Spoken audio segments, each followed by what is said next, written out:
Hiya's and higher healing vibrations. Cosmic Cat here. Let's read our affirmations for the inner child for July. Oh, we're way past May. We're on July 17th. July 17th. If this is your first time here, welcome. Thank you for being present. This reading goes a little bit different. I first read from the book Affirmations for the Inner Child. The author has made each day, there's been a subject, and I'll read from the page, and then we pull an oracle card and some tarot cards with this, okay? Also, if you are new to my channel, aside from this inner child reading that I do, I also do a birthday reading every day. It doesn't necessarily have to be your birthday in order to be guided to watch one of those readings. I want to make this very clear for those of you out there. If you're starting to understand death and rebirth, maybe you are going through a rebirth stage at this time. Also, there is in your birth chart, we have our rising sign, our sun, and our moon sign, okay? So the sun sign is your birthday sign. So if your birthday's on July 17th today, then you're a Cancer sign, okay? So that's what relates it to the zodiac. However, Cancer could be very significant in your birth chart, or the moon, because the moon rules Cancer, and therefore it really can be a huge part of your world, your day, your life. So if you ever hear tarot readers or astrologers referring to something along, you don't feel like you're a Cancer sign, well, water could be significant for you. Cancer is of the water. Cancer is of the moon. So the moon could be significant. Cancer could be big in your birth chart, or water could be, a big part of your life. There's a lot of variables, and it's important for us to stay open and keep our mind open and expand the possibilities. Be more unlimited in thought and process. Still have logic, still have discernment, but be more open when it comes to doing things that you haven't ever done before, as opposed to immediately shutting them out. That message had to be said. I'm not sure who that's for, but that's something that just got downloaded. Okay, July 17th, it's about intimacy. My happiness comes from within, and I share it with others. Where does your happiness come? Do you get your happiness from within? Also, are you able to share it with others? These are important things to ask yourself. Entering into a relationship with the expectation that another person can make me happy and content is a setup for failure.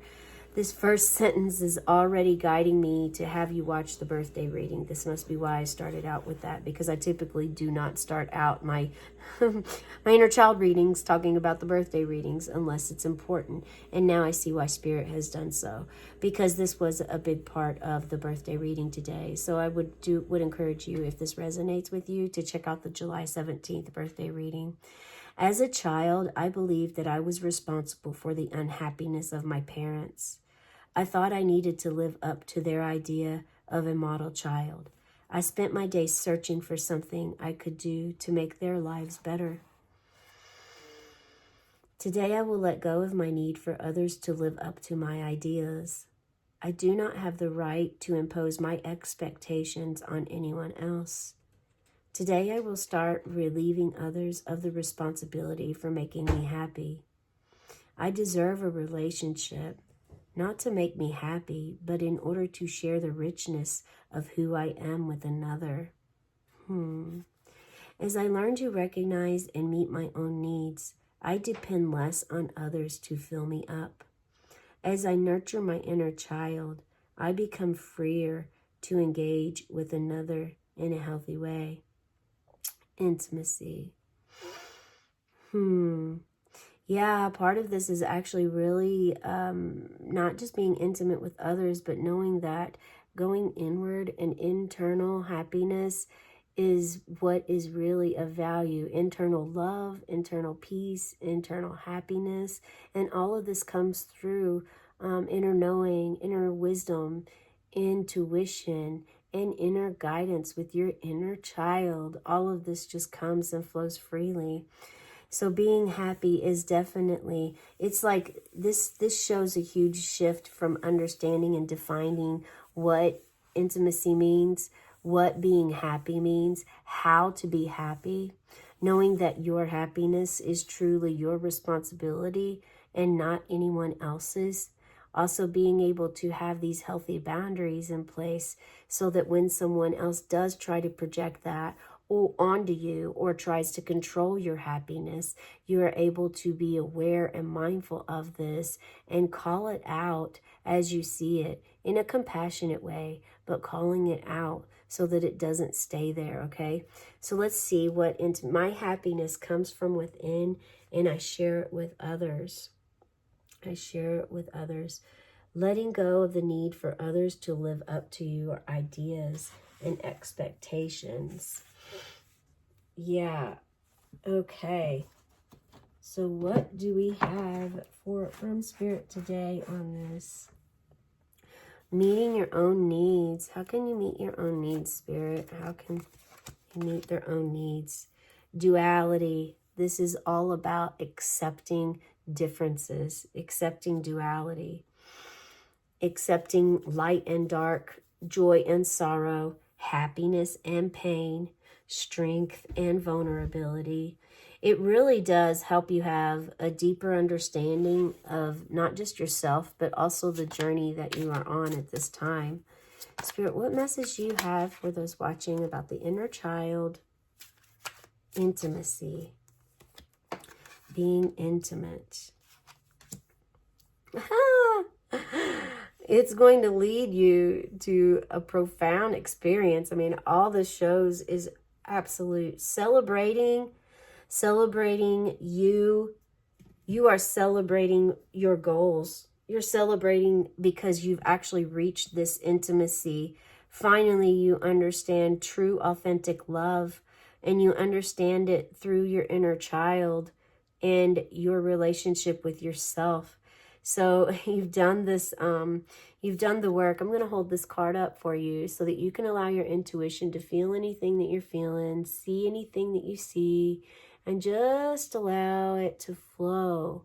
Pay attention to anything your body does. If your heart starts racing, if you start shaking, if you release some air, some gases, sneeze, anything at all. These are all signs for you, okay? All signs. And there is a letting go. So you are able to let go of what you thought about duality. You used to oppose it and defend yourself. Now you know better. Now you don't need to prove yourself to others, and you've learned this now.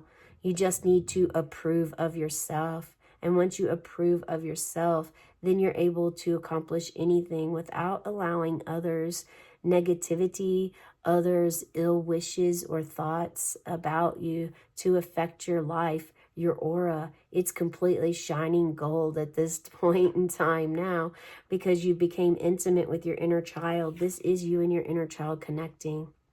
This is the Four of Cups. Actually, I'm sorry. This is the Four of Wands, and maybe the Four of Cups is significant. Four of Cups is Four of Cups is different, very much different than the Four of Wands that we have here, which is all, this Four of Wands is all about celebrating the unity that you and your inner child have. You now have the inner peace, the inner compass, the guidance, the clarity that you've been seeking and wanting and desiring. And look at this. We talked about threes. 1, 2, 3. 3 is the first number that creates a shape, and it creates a triangle. Yeah, threes are very important, even though we do have a 4 here. Now, I'm being called to actually bring up the Four of Cups because it came up. And so the Four of Cups suggests that you're, someone out there may actually be looking at the dark side of things, unable to get their brain out of living for others, unable to remove that fixation of how you were raised, as far as, you know, making others to live the way that you want them to live, or spending your days trying to make someone else's life better, while putting your own on the back burner. Considering yourself responsible for the unhappiness around you. This is a struggle for you, and you're staring at all of these people, these empty cups, which are empty people, empty souls, and you have one divine cup that's like really literally in front of your face, and it's either you're rejecting it, you can't see it, or you're just not ready, not aligned yet. But the time is going to come, and when you are ready, and when you want to really move beyond this, beyond someone else making you happy, beyond someone else doing what you ask, controlling someone else's life, or expecting them to do what you want when you want it. Once you move past this, you are going to get on this fool's journey. You will be at this fool's journey. And really the duality is where this begins. It does begin with you start to accept the duality. It's a shadow side of you.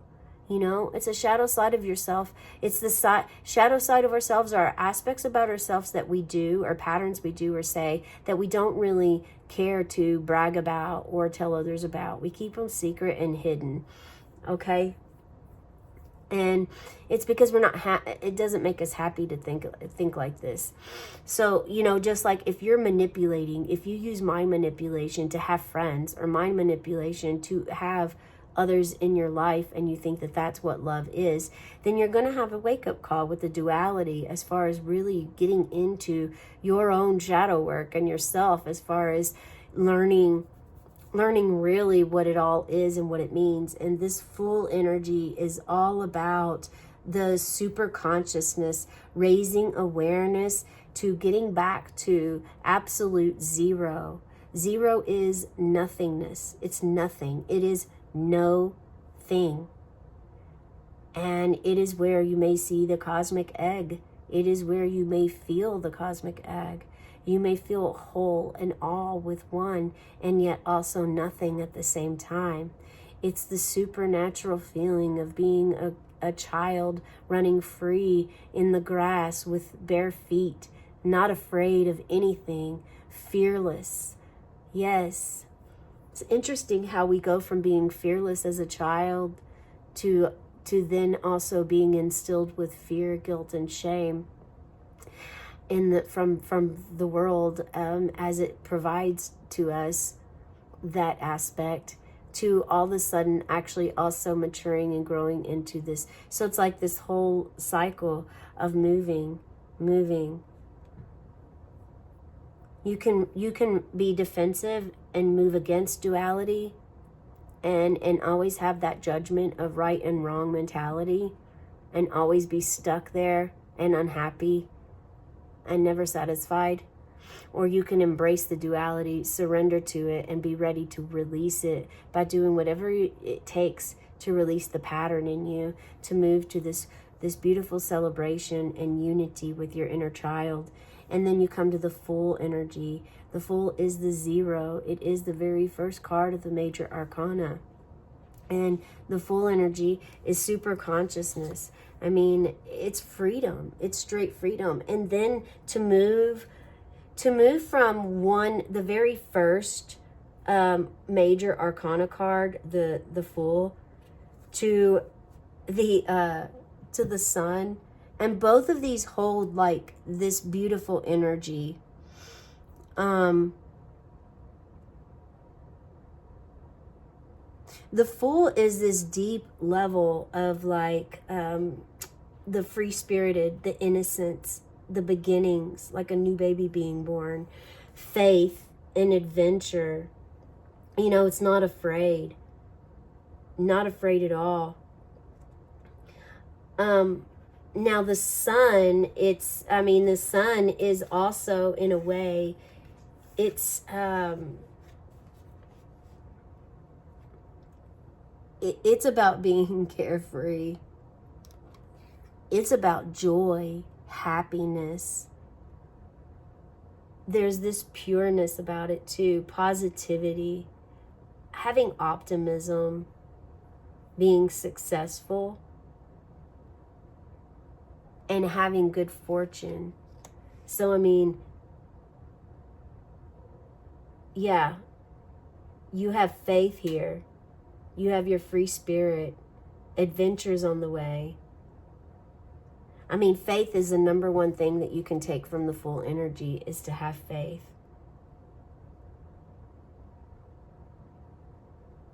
And have faith, and then the sun is like, be fearless. Yeah. So know that you will be able to raise your frequency up with your inner child as long as you practice and believe and have faith. Yeah. Intimacy is coming for you. And I do hope that you really enjoy it. Share in the comments below what cards stood out for you, anything that you felt. I'd love to hear what you feel when you see these cards, what they meant to you.